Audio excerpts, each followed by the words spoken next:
Muito bem, olha as minhas galinhas estão gabrejando, olha que chique, tá para fazer um cestinho bem legal.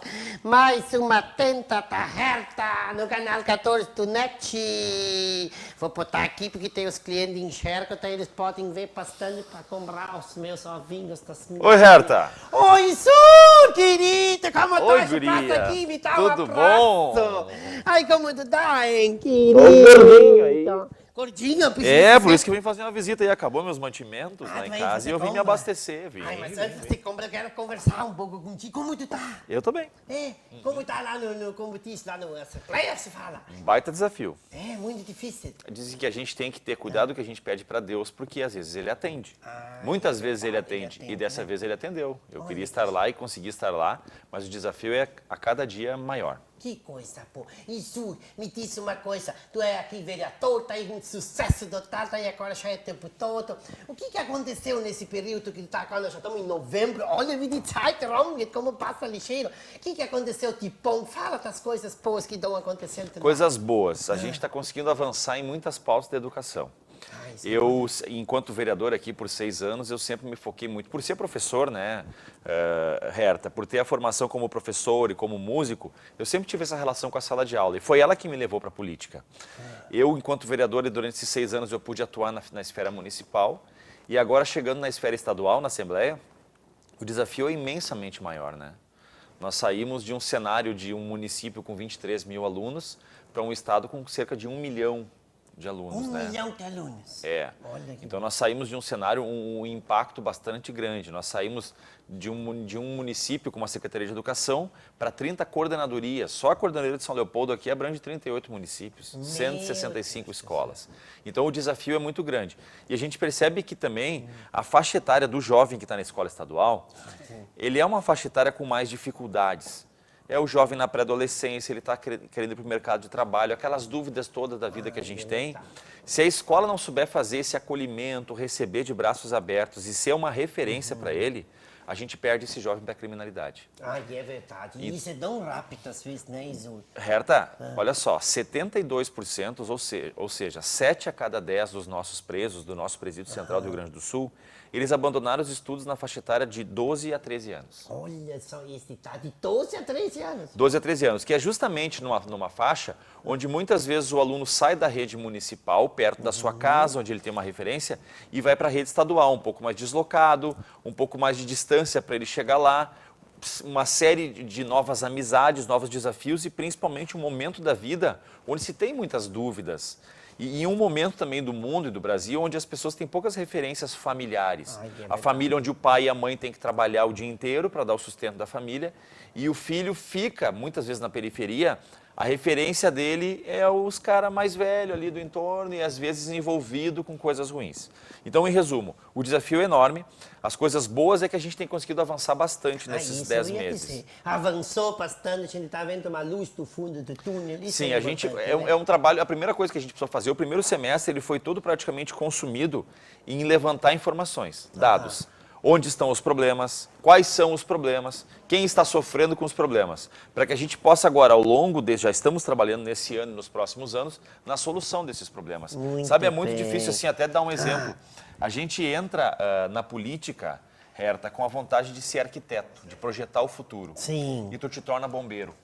Tem que apagar fogo. Isso, para apagar incêndio, apagar incêndio. Isso demora, né, isso? Demora. Então, o grande desafio que se faz, e eu estou vivendo ele, é a gente conseguir dosar entre ser bombeiro e ser arquiteto. Sim. Eu apagar o incêndio da falta de professor, da escola que está sem muro, da escola que está sem telhado, mas eu consegui projetar o laboratório de informática, o laboratório de tecnologia, o curso de robótica, para que a gente possa dar oportunidade para essa nova geração. Aliás, isso é uma coisa que tu falou muito importante, né? Aliás, parabéns por abraçar a causa da educação, que eu acho que esse é o futuro. Não tem outro futuro, é a educação, a cultura. E às vezes as pessoas confundem, né? Que o educador, às vezes aquela coisa como fala, o administramento, tem que cuidar do prédio, tem que cuidar disso, tem que cuidar daquilo, e aí não consegue fazer a função da direção da escola, o professor da escola, o aluno, da atenção. Às vezes há uma confusão no ar, né? A gente está vendo uma grande dificuldade, um momento de dificuldade das diretoras de escola. Porque se a gente for entender, a diretora de escola ela é uma professora que sai do quadro, certo? Mas ela sai de uma função pedagógica para uma função administrativa. Então a faculdade dela, a formação dela, a capacitação dela foi toda voltada em levar um processo educacional para o estudante.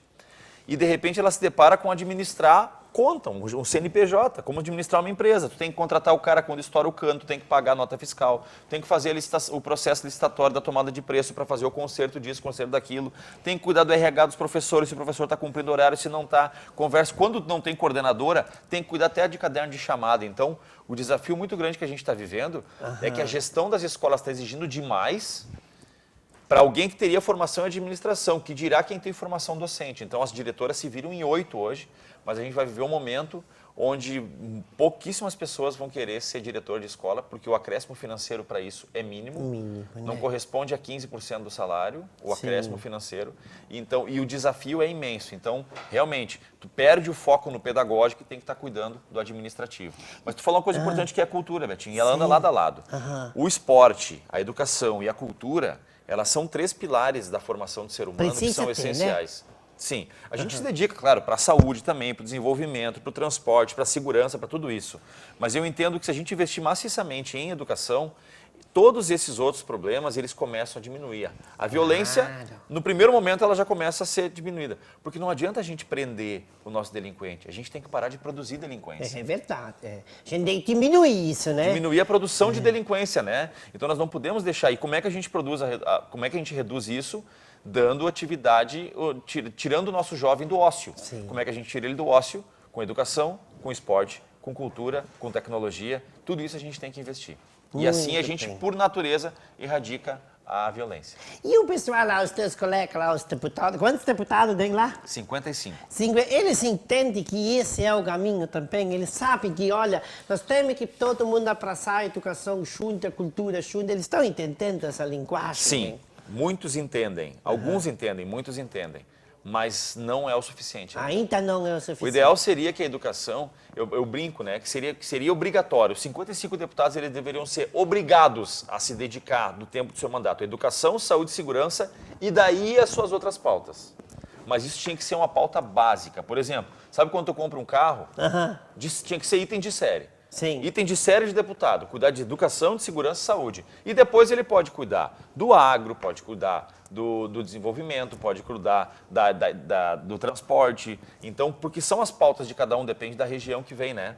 Então a gente tinha que ter essa pauta como básica. Infelizmente não tem, mas a gente entende que esse movimento de chamar atenção para a educação, ele é importante. Betinho, um momento... Herta, desculpa. Um momento onde um país, tá? Ô, Betinho, bom, passou lá o Betinho. É um amigo nosso. Pedinho, Mas como oi! eu estava dizendo, Herta, como eu estava te dizendo, Só. então o momento que o país está vivendo dessa pauta extremamente da reforma da Previdência, reforma tributária, que são essenciais, são importantíssimas. Reforma disso, privatiza, não privatiza, aposenta, não aposenta, a gente parar e levantar uma bandeirinha e dizer assim, ó, vamos dar atenção para a educação, para a cultura e para o esporte.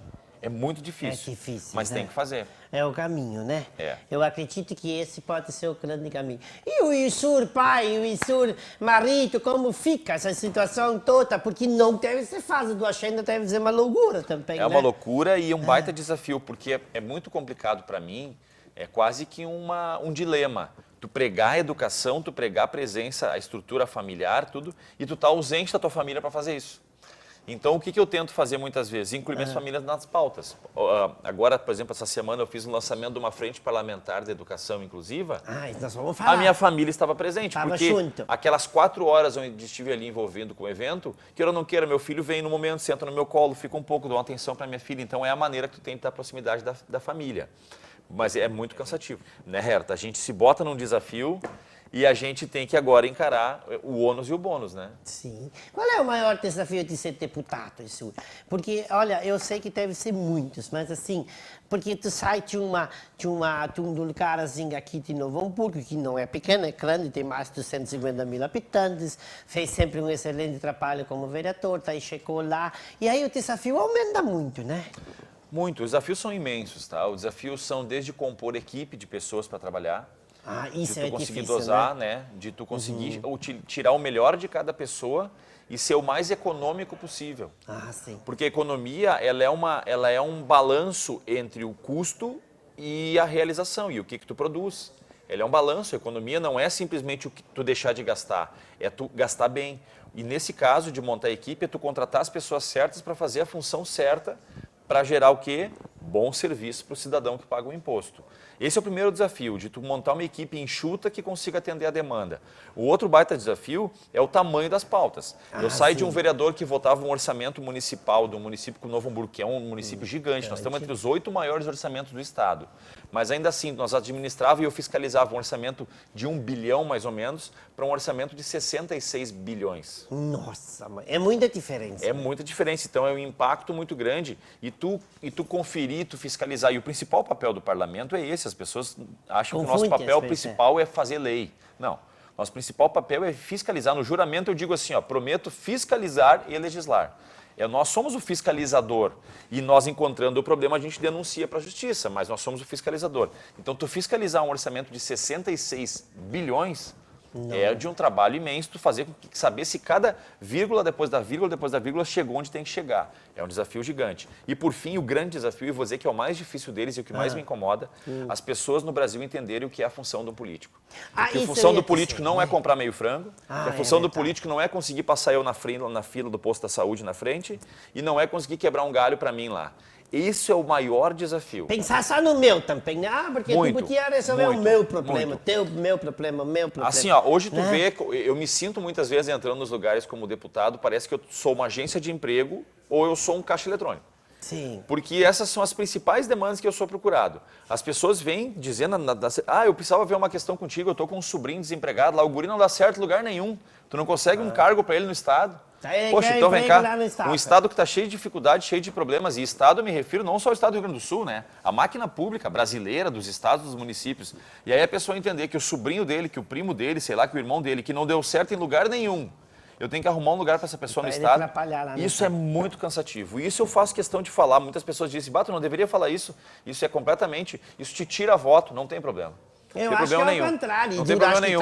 Voto, né? Nem tudo que a gente faz na vida, porque a gente é político, é para ganhar voto ou para perder voto, mas eu tenho que ser muito sincero. Isso é o que mais incomoda. Enquanto as pessoas continuarem vendo o político como alguém para trazer algo para o umbigo delas, e só para o umbigo delas, nós vamos continuar tendo os políticos que nós merecemos.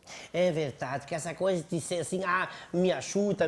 Não, eu acho que tem que ajudar toda uma sociedade e que as coisas tenham resultado. Porque tu ajuda as pessoas. A gente faz muitas coisas que atingem a questão pessoal. A pessoa que tem um problema de saúde, que a gente vai entender onde é que o problema está entravado, tentar dar a luz para ela. A gente nunca resolve, a gente dá a luz, dá o caminho para a pessoa. Faz assim, faz assado. É a verdadeira história do ensinar a pescar. Sim. Não dá o peixe, ensina a pescar. A gente resolve os problemas da educação, mas eu sempre tento atingir o macro. Se eu tiver que canalizar 1 hora do meu dia, Herta, para eu resolver o problema de uma pessoa, um problema de 100 pessoas de uma comunidade, eu tenho que canalizar para o macro. E esse é o grande desafio. As pessoas virem assim, tu encontrar a pessoa depois de 1 ano de mandato, dizer assim, eu estou satisfeito com o meu trabalho? Para mim eu não vi nada com isso. Pô. É difícil, né? Então, o que eu tenho que fazer para ti? Eu tenho que ir lá na tua casa podar uma árvore, cortar tua grama? Então, isso incomoda um pouco. Olha, cheguei a derrubar um queijo aqui. Mas então, para te concluir, os grandes desafios são esses. Gerenciar um grupo de pessoas para fazer o melhor para o Estado, encarar o tamanho do desafio, do tamanho da rede estadual, do tamanho da rede de saúde e, principalmente, fazer com que as pessoas nesse Brasil entendam que o papel do político não é o meu umbigo, o papel do político é o macro, é o máximo. E que bom se eu for atingido disso. Poder ajudar muita gente ao mesmo tempo. Aliás, nós vamos nos apoiadores culturais com a Erva Mate Schneider e já vamos voltar. E sabe sobre o que nós vamos falar? Sobre inclusão social. Um projeto lindo, maravilhoso que o nosso deputado Isur, ele vai explicar tudo direitinho. Já voltamos, tá bom? Ou depois tem que fazer umas compras aqui também, né? Sim, eu quero queijo, vou querer Erva Mate Schneider. Erva Mate Schneider, já voltamos, tá, gente? Até tenho, se ele não trouxe sacola, eu tenho também. Depois nós vamos lá. Vai, voltamos. Queridos!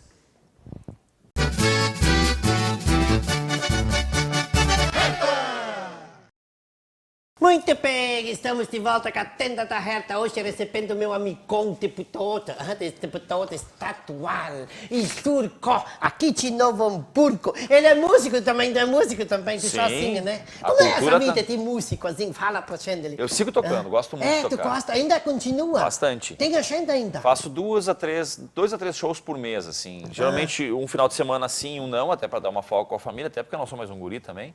E faço eventos assim de empresa, agora fechamento de ano, então, agora dezembro, devo fazer, olha, uns 10 a 12 shows. Eles te contratam para fazer para os funcionários, cantar, Isso, animar o pessoal? alguns eventos, já toquei em empresas que eu toco ao meio-dia, no almoço, no dia, o último dia antes do Natal ali, ou Olha, no que dia mesmo, bonito. o almoço da empresa. Aí toco festa de encerramento, a turminha da empresa faz uma festa, outros da empresa faz uma festa surpresa, no meio do expediente eles tocam uma sirene lá e o pessoal vai todo para uma sala que tem música, então faço muito isso, porque são eventos que eu venho fazendo há 5 anos, 7 anos, 12 anos, de quando eu era jovem ainda, né? Mas tu Então eu é sigo jovem, tocando, né? sigo tocando. E continuo fazendo em final de semana pelo seguinte, né? Eu tenho uma coisa muito comigo, Herta. Eu não sou político, eu estou político. Ah, é verdade, A gente isso é não pode... importante. Todo mundo que eu conheci, vou falar de carteirinha, todo político que eu conheci que fez a política como profissão não acabou bem. Não acaba bem. Porque o negócio cara é chega um continuar a momento... vida, né? É porque como qualquer fase, a gente tem que ver quando a gente é útil e quando não é mais. Eu torço para que Deus me dê clareza e discernimento para que o dia onde eu fiz o meu papel é a hora de eu sair fora. Então eu costumo dizer que eu tenho que manter o meu pezinho onde? Como professor e como músico. Eu sigo fazendo meus projetos quanto professor, fiz meu livro lá, aquele há pouco tempo, voltado para a educação infantil Aliás, também. é muito bom esse livro, né? Sobre a inclusão, sobre a questão digital das crianças, dividir né? o tempo do celular com a brincadeira com o mundo real. E sigo tocando na noite, porque a hora que eu não estiver mais deputado, eu não sou deputado, eu estou deputado. A hora que eu não estiver mais deputado, eu tenho filhos para sustentar, tenho a geladeira para encher, e eu encho geladeira como? Tocando e dando aula. É verdade. E o pessoal pede muita música? Bastante. É? Eu brinco que a melhor hora da semana é minha terapia, é o show. Porque a única coisa que me pedem é música. Pedem, não pedem outra coisa. Não né? pedem emprego, não pedem cargo, não pedem pede nada. Só boquinha, música. não pedem nada. Só pedem música. Sempre tem aquele famoso lá, como fala, o Raul Seixas. Toca, Raul. Pedem também? Direto, tem que É? tocar todas aquela. Mamãe, não quero ser prefeito. Pode ser que... seja Direto, essa. essa. Pedem essa também? Pedem essa, pedem sociedade alternativa, Tudo. pedem aquela... Eu prefiro ser essa metamorfose ambulante. Muito pedido. Ele é bem Raul conhecido, clássico, né? Raul, né? Raul não falta. Querido, olha só. Tempos atrás, já faz um tempinho, ainda no mês de outubro, no dia 28 de outubro, foi feito o lançamento da Frente Parlamentar, né? Que será possível ampliar os debates sobre a demanda como a questão da inclusão social. Fala um pouquinho desse projeto para a gente. Aliás, parabéns por essa iniciativa, eu acho tão bonito, né?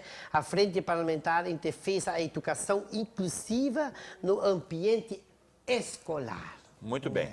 A gente tem, primeiro, deixa eu mostrar o tamanho do desafio. Falei agora há pouco no bloco anterior que a gente está vivendo um momento muito econômico do Brasil, uma pauta muito ligada ao econômico. Sim. A economizar na Previdência, a economizar no cofre público, economizar no recurso, enxugar. Então nós sabemos que a crise do momento ela é econômica, mas a gente não pode esquecer que existe ao lado uma crise social. Sim, é verdade. E que essa crise social ela é resolvida não com dinheiro, mas com proximidade, com pessoas, com relações e principalmente com a educação. Bom, situando isso, se é difícil no momento de um país que fala de uma pauta extremamente econômica, nós levantarmos a mão e pedir para falarmos de educação e cultura, tu imagina a gente falar de um processo que está incluído dentro da educação, que é uma parte dela, que é a educação inclusiva. Então, se a bandeira da educação, ela já temos dificuldade de levantar no meio dessa bandeira econômica, levantar a bandeirola da educação inclusiva é muito mais difícil. Então, o grande desafio é fazer com que as pessoas despertem a atenção para isso. Temos que falar sobre educação inclusiva. E educação inclusiva é o quê? Uma escola que dê condições plenas para que eu, que consigo me locomover nas minhas duas pernas, e uma pessoa que precisa de uma cadeira de roda para se locomover, tenha as mesmas condições.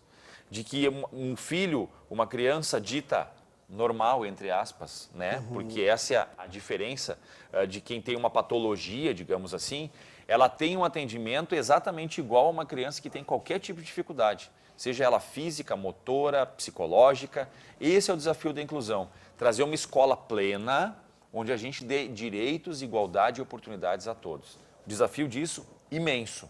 A gente vive um momento, e não é de agora, né? Sempre foi assim, onde nós não tendo políticas públicas, não tendo políticas legisladas, definidas, para que cada gestor que esteja sentado na cadeira de governador, de presidente ou de prefeito faça a real inclusão, Enquanto nós não tivermos isso, a gente vai sempre depender da boa vontade. verdade. Se eu sou secretário de educação e eu entendo que a educação, inclusive, é importante, que a cultura na escola é importante, que o esporte na escola é importante, eu implanto.